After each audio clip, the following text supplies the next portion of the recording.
السلام علیکم ناظرین، یہ ملی وائس کا ڈیلی بلیٹن عالمی شب و روز ہے۔ میں عبدالوہاب۔ ناظرین، عالم اسلام سے اہم خبروں سے آگاہی سے قبل پیش ہے چند اہم سرخیاں۔ نیوزی لینڈ میں مساجد پر حملے کی دوسری برسی، وزیر اعظم نے کہا نیوزی لینڈ مسلم برادری کے ساتھ۔ چیک جمہوریہ نے القدس میں کھولا سفارت خانہ، مسلم ممالک نے جتائی تشویش۔ اردن کے فضائی حدود میں داخلے کی اجازت نہ ملنے سے اسرائیلی وزیر اعظم کا عرب امارات کا دورہ منسوخ۔ سری لنکا حکومت کے انتہا پسندی کی طرف بڑھتے قدم، برقع اور اسلامک مدارس پر پابندی کا بل ہوا پیش۔ اور پاکستان میں منفرد قسم کی شادی، دلہن نے حق مہر میں مانگی 1 لاکھ روپے کی کتابیں۔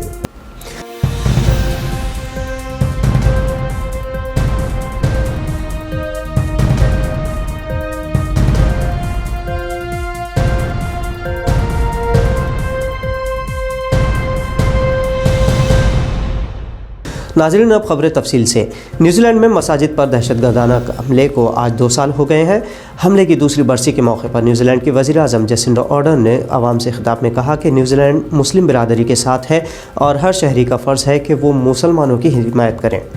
2 سال قبل 15 مارچ 2019 کو برینٹن ٹورنٹ نامی دہشت گرد نے نیوزی لینڈ کے کرائسٹ چرچ کے النور مسجد اور لینڈ کی اسلامک سینٹر مسجد پر حملہ کیا تھا۔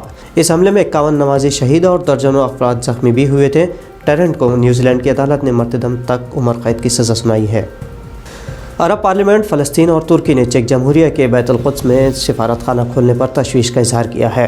فلسطین نے چیک جمہوریہ کے اس اقدام کو فلسطین پر حملہ بتایا، تو وہیں ترکی وزارت خارجہ کی طرف سے جاری کیے گئے بیان میں کہا گیا کہ بیت المقدس فلسطین اور اسرائیل کے درمیان بنیادی اختلافات میں سے ایک ہے اور چیک جمہوریہ کا یہ اقدام بیت المقدس کی حیثیت کو تحلیل کرنے اٹھائے جانے والے اقدامات کی مدد کرے گا۔ ترکی حکومت کے بیان میں اقوام متحدہ کے تمام اراکین کو بیت المقدس کی تاریخی و قانونی حیثیت کو برقرار رکھتے ہوئے مسئلہ فلسطین اسرائیل کے منصفانہ، جامع اور پائیدار حل کی خاطر بین الاقوامی اصول و قواعد کے احترام کی دعوت دی گئی ہے۔ بیان میں مزید کہا گیا کہ بیت المقدس کی بین الاقوامی حیثیت کو اقوام متحدہ کے فیصلوں کے ساتھ ضمانت میں لیا گیا ہے۔ چیک جمہوریہ نے 11 مارچ کو مغربی بیت المقدس میں اپنے تل ابیب کے سفارت خانے سے منسلک ایک ڈپلومیٹک نمائندہ دفتر کھولا ہے۔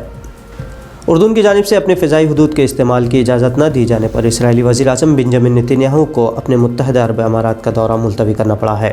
اسرائیلی وزیر اعظم اردن کے علاوہ سعودی عرب کی فضائی حدود بھی استعمال کر سکتے تھے، لیکن حوثی باغیوں کی جانب سے سعودی عرب کو مسلسل میزائل سے نشانہ بنانے کے ڈر سے انہوں نے دورے کو منسوخ کرنا ہی بہتر سمجھا۔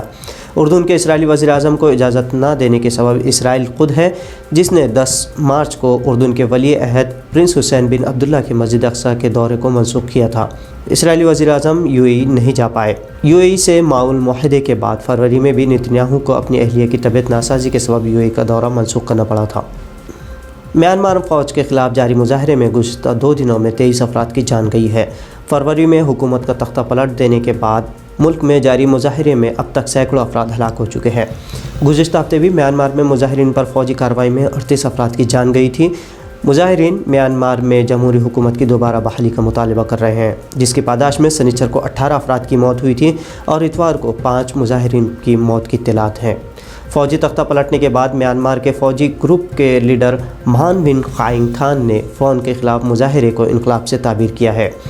گزشتہ سال میانمار میں انتخابات کے دوران آنگ سان سوچی کی پارٹی کو اکثریت حاصل ہوئی تھی، جس پر فوج نے انتخابات میں بدعنوانی کا الزام عائد کرتے ہوئے تختہ پلٹ دیا تھا۔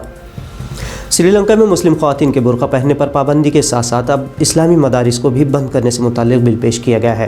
سری لنکا کے وزیر برائے پبلک سیکیورٹی کا کہنا ہے کہ حکومت برقع پہننے پر پابندی لگانے کے علاوہ 1000 سے زائد دینی مدارس بھی بند کر دے گی۔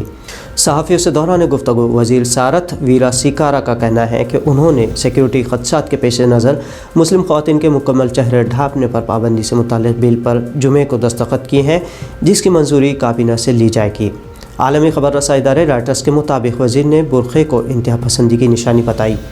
بدھ مت اکثریت والے ملک سری لنکا میں برقع پہننے پر عارضی پابندی 2019 میں گرجا گھروں اور ہوٹلوں پر ہونے والے دھماکوں کے بعد لگائی گئی تھی، جس میں 250 کے قریب افراد کی جان گئی تھی۔ ویرا سیکارا کا مزید کہنا تھا کہ حکومت 1000 سے زائد دینی مدارس کو بند کر دے گی، جو کہ ان کے بقول سری لنکائی قومی تعلیمی پالیسی کے مخالف ہے۔ روس نے افغانی عبوری حکومت میں طالبان کو شامل کرنے کا مطالبہ کیا ہے۔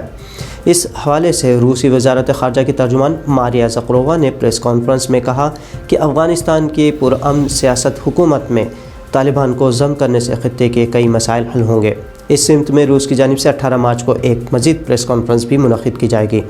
روسی وزارت خارجہ کی ترجمان نے کہا کہ عبوری اتحادی حکومت کی تشکیل کا فیصلہ خود افغانیوں کو کرنا چاہیے اور روس ایک عبوری جامع انتظامیہ کے قیام میں طالبان کی شمولیت کو ہی افغانستان کے مسئلے کو حل سمجھتا ہے۔ ادھر افغانستان کے وزیر داخلہ نے خبردار کیا ہے کہ افغانستان سے امریکی فوج کے جلد بازی میں کیے گئے انخلاء سے دہشت گردی کے خلاف عالمی کوششوں کو نقصان پہنچ سکتا ہے۔ ناظرین، پاکستان میں ایک منفرد قسم کی شادی ہوئی جس کی چرچہ اب سارے عالم میں ہے، اور اس شادی کی مشہور ہونے کی خاص وجہ یہ ہے کہ دلہن نے دولہے سے حق مہر میں رقم یا زیور کے بجائے 1 لاکھ روپے کی کتابیں مانگی۔ BBC پر شائع خبر کے مطابق پاکستان کے خیبر پختونخوا کے ضلع مردان میں 14 مارچ یعنی اتوار کو دلہن نائلہ شمال صافی کو 10 سے 15 منٹ کا وقت دیا گیا کہ وہ سوچ کر حق مہر بتائے۔ نائلہ نے کافی غور و فکر کے بعد دولہے سے 1 لاکھ روپے کی کتابوں کا مطالبہ کیا۔ نوشا ڈاکٹر سجاد زندون اور موجود افراد پہلے تو اس منفرد حق مہر کے مطالبہ پر چونکے، لیکن انہوں نے اسے بخوشی قبول کر لیا۔ عقد میں شریک احباب و اقارب نے دلہن کے مطالبے پر حیرت بھی جتائی، لیکن اس تاثر کو رد کر دیا کہ کتابوں کے چاہنے والے نہیں ہیں، اور اس سے یہ پیغام دیا جاتا ہے کہ کتاب سے محبت اب بھی ہے اور یہ محبت ختم نہیں ہوئی۔ خیبر پختونخوا سے تعلق رکھنے والے اس جوڑے کے حق مہر کو لے کر سوشل میڈیا پر بہت سے قارئین نے اس قدم کو سراہا ہے۔ تو ناظرین، یہ تھی ملی وائس کے عالمی شب و روز میں آج کی اہم عالمی خبریں۔ دیگر تجزیے اور تبصرے آپ ملی وائس کے فیس بک، یوٹیوب، انسٹاگرام اور ٹویٹر پر بھی دیکھ سکتے ہیں۔ ملی وائس کو سبسکرائب اور فالو کرنا نہ بھولیں۔ عبدالوہاب کو اجازت دیجیے۔ اللہ حافظ۔